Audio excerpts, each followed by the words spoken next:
a lot of outlets are saying that Dillon Gabriel is going to start this weekend for the Browns. So where does that leave our man Shedeur? Is Flacco going to be QB2? Is Shedeur going to be QB2? A lot of talk that Flacco will be QB2. So, Skip, what do you think this means for Shedeur? It means that glory be Deion Sanders is actually going to get his shot this year in Cleveland. Woo! That's what just happened. Agreed. I was pleasantly shocked by this, and I don't believe that Kevin Stefanski had anything to do with this decision, or it would still be Flacco, as I call him, at quarterback.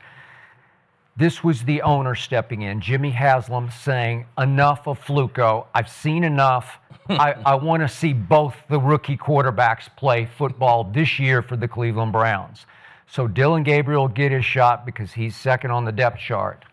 But I promise you, Jimmy Haslam will make sure that Shedeur gets some starts this year sooner than later.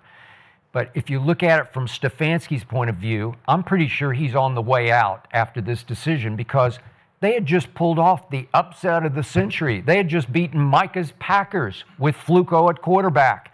Okay, so then they go to Detroit and they get blown out. Well, there shouldn't be a lot of shame in that because Detroit's the hottest team in pro football, right? Mm-hmm. So Stefanski would just stay the course because he's trying to hold on for dear life with his job, and he wants 40-year-old Flacco to keep standing back there throwing bad passes. He's fallen all the way to second in QBR, and he's 2 to 6 interceptions. Terrible. He's just terrible. But at least he kind of knows how to play, and Stefanski has a better chance with Flacco than he would with either of the kids. But the point is that Jimmy Haslam loves Deion. He had dinner with Deion and Shedeur ahead of the draft. He's the one who stepped in the 5th round and said, enough of this, we're going to take this kid, because Jimmy Haslam is kind of a poor man's Jerry Jones. He loves positive publicity because he's had so little of it in Cleveland, Ohio. And he knows that Shedeur is the people's choice. Yep. He knows that Shedeur is the most popular and famous third-string quarterback in NFL history. And he knows he's got the hot-selling jersey. He's got to give him a shot this year to take some of the stink and focus off what the Cleveland Browns have been. So Stefanski was asked yesterday, okay, what does this mean to Shedeur, the backup? And his response was that that's not my focus right now. Well, he despises all things Shedeur. He didn't want to draft him. He doesn't want to play him. He's being forced to play him by the owner, Jimmy Haslam, who's now going to force me in a good way. I'm going to go purchase a number 12 Cleveland jersey. Me too. Seriously. They're about to make some money. Let me know what color you get so I can get the opposite one. We don't want to come. Well, you love orange, right? So you want the orange one? I get the orange. You get the white. I'll take the brown. No, what is it? Do they have an orange, all orange? Or? They probably, I'm direct line to Shedeur, so I can get one, you know. All right. Good. For real. All right. But I think the comments made by Stefanski is not my concern right now. It's really not. Shit, his concern is who the fuck gonna start. Am I gonna start Flacco? Flacco is crazy. I know.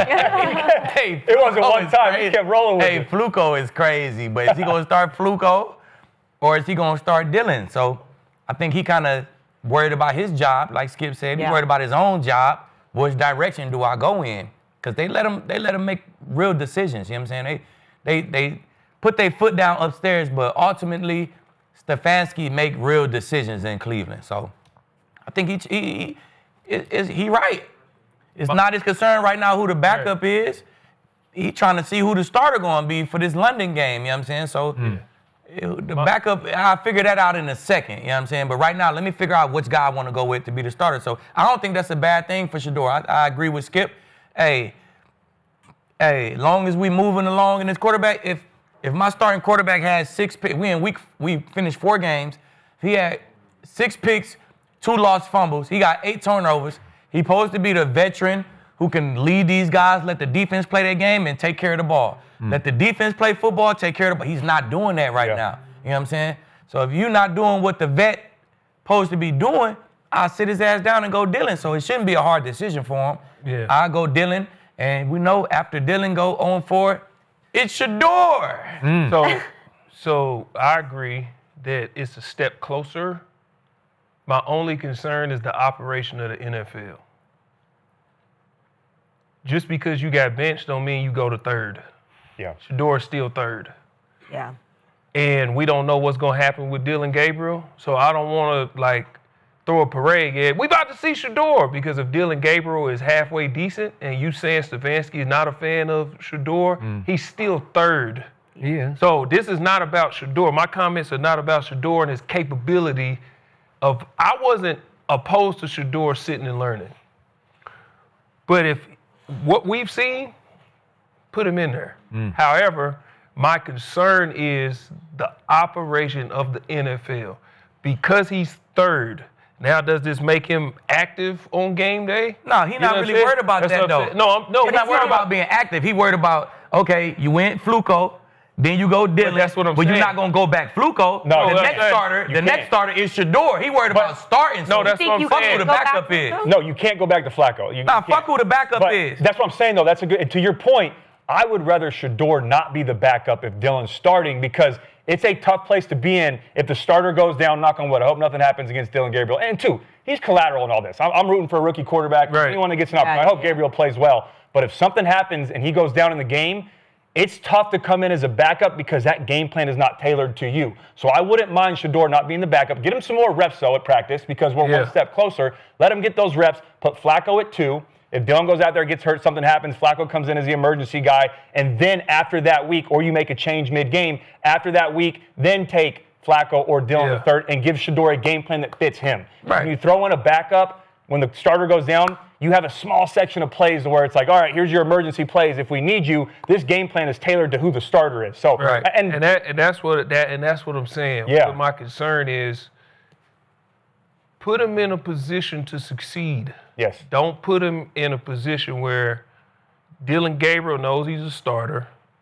They're prepping for Dillon Gabriel. You gave him a real opportunity. And then you, like Cody said, you pull him mid-game. It's like, let's see what you got. Now, we are gauging and basing what y'all seen off something that wasn't for him. Yeah, with Dillon Gabriel's game plan. We just you build your game plan around what this person can do and what they like, and that's how you put them in position for success. So I think we all rooting for Shedeur. We all want to see him get in there, and this definitely is one step closer to us actually getting to see Shedeur play. Yeah, it is. Let's go. I know. I'm excited for him. I think. It's like we want to see Shedeur, but I don't want to root against another kid that's trying to play. I don't care about that other kid. I'm rooting for Shedeur. Yeah, no. Yeah, we root for Shedeur, but it's still we got Brown's helmet up here right now. Look, I know what I'm saying. That's Shedeur helmet right there.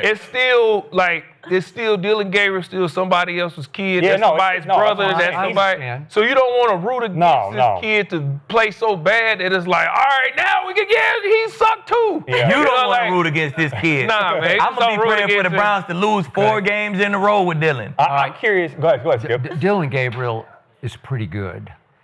I've said all along since his days playing for our school at Oklahoma, he's a little better than Tua is, and he's right out of the Tua mold. And I think he will play very well. But Shedeur is just better, and I believe Shedeur has shown in practice what he showed in that first preseason game when he got thrown in.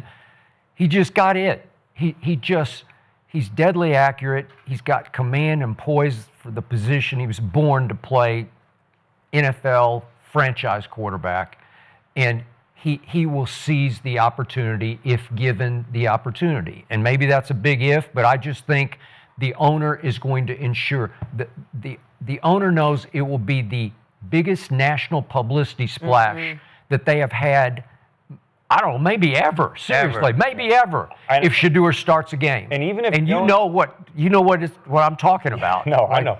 But even if, and to Keith's point, I don't even think it's 0-4. Even if Dillon is average and it's maybe 2-4 or 3-5, I still think at that point they're going to go, all right, we saw what Dillon can do. Come on, now let's put Shedeur in. So 3 we and 5 know. will put you at what? 3-9 for the season? Yeah, and it's still not. Get the fuck on, bro. Yeah, that's what I'm saying. So then you put him in there and say, all right, let's give him these 5 games or 6-7 games to see what both these guys have and compare them. But back to the original question, no, I've heard that quote so many times. Him saying, I'm not worried about who the backup quarterback is right now. Any coach at any point in time that's going through a quarterback change is going to say the same thing. Yeah, I don't think it's a shot at Shedeur, but my main thing with this is, yes, if you make that, I mean, you're 31st in scoring defense, you're 27th in total defense, and you're 27th in total offense, you're first in total defense. Yeah, first. And Stefanski's an offensive-minded coach. He is. That is your offense. Yeah. If you don't make a change, you're going to lose the locker room. And if you do that, you're done. You're on the hot seat. You have to make that change. To Skip's point, I believe we all believe that Shedeur is the better quarterback.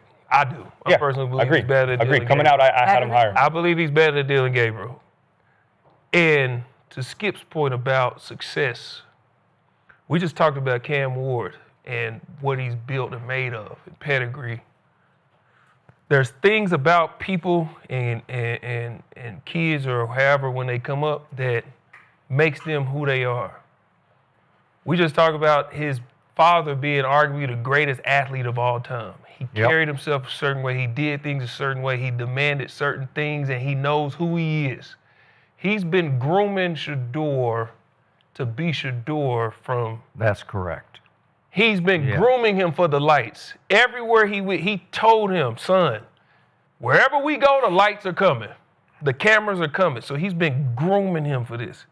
And he got to a point to where he's been at the top. Now he's had to fight a little bit. But when he does get his moment, I agree with you wholeheartedly, Skip. He's going to seize the moment because he's been groomed and he has the pedigree for this moment. So when it does happen, I believe he's going to have a lot of success. And he's done it before. Yep. Said this last week. He knows how to turn around an organization. He does. He did Jackson State. Yeah. I don't think everyone understands. I've been following the Pac-12 for a long time. How historically bad Colorado was before the Sanders family got there and before Shedeur Sanders took over as quarterback. I know he had Travis Hunter and they got some good commits and they got some transfer guys, but you were the face of that organization, of that college, and you turned it around. They had one winning season in 17 years. He had one his second year there, and he had to overcome a lot. They were 1-11 the year before he got there, and everybody wrote them off. So I agree with that. I think if he gets that chance, final thing, he knows how to handle it. The bar, that baseline. Let's get to that baseline. There's coach's guy, there's player's guy. Go back and watch preseason. Dillon Gabriel makes some plays. Cool. Yeah. Shedeur make a play, whole sideline light up. Well, I'm just saying, that matters. Yeah, that matters. I agree. That matters in their locker room. We saw Jackson Dart light up New York, but also light up his team, like the way his team played. So, Skip, do you think that Shedeur has that effect in the locker room? We know the whole city, the whole world's going to be excited for Shedeur. Do you think his team is excited for light Shedeur? this city up. Gerald just said it. You could just see in the preseason that they're jumping up and down on the sideline. Njoku's going crazy. Jerry Judy's going crazy. They'll rise and shine for Shedeur because I can already tell you they believe in him. They're already convinced. And they do have a very good defense. And that Harold Fannin Jr., the rookie kid, he's catching balls everywhere because that's all he's just one of those who just gets open and catches a bunch of balls. So it's not, the cupboard's not bare. And if you put Shedeur in this mix, that's why I want him to start the first game. I think they'd be the talk of the league if he had started from game one. I feel bad for Joe Flacco. He did an interview before the season. His own sons called him trash. Now he done got benched. Hey, Tough, I've been benched. They was like, this is your dad. How you feel? They like, he ain't that good. Like, I'm like, God damn. Flacco was in my draft. Like, come on, man. Come have a seat up here with us. And you guys know, though. You got to quit at some point. Right. Just say enough is enough. To your point, I don't want this to get lost and everything. Like, the sideline's not reacting like that because it's Shedeur Sanders. They're reacting like that because of the type of guy he is in the locker room. That's what I'm saying. Exactly. Confused. Like, they know. Interacting with Myles Garrett. Like, Myles Garrett is a straight face. That's what I'm saying. You see, he got interactions with him. You got him laughing. Bro, that's just. If Myles Garrett stamp you, the only stamp you need is Myles Garrett. If he stamp you, forget what everybody else talking about. If Myles Garrett do, I don't care about Njoku, nobody else. If Myles Garrett do this. That's so true, though, because I remember as a quarterback, man, when you get the offensive line and the receivers believe in you, it's like, all right, that's a good thing. Once you get the defense talking the leaders, I'm like, all right, him. Once you get the defense, the guys. When the guys is with you. Yep. Yeah. All right, Browns, you got to start Shedeur. Obviously, we've all wanted that for a while. Let's move on to the Cowboys because the Cowboys, 1 win.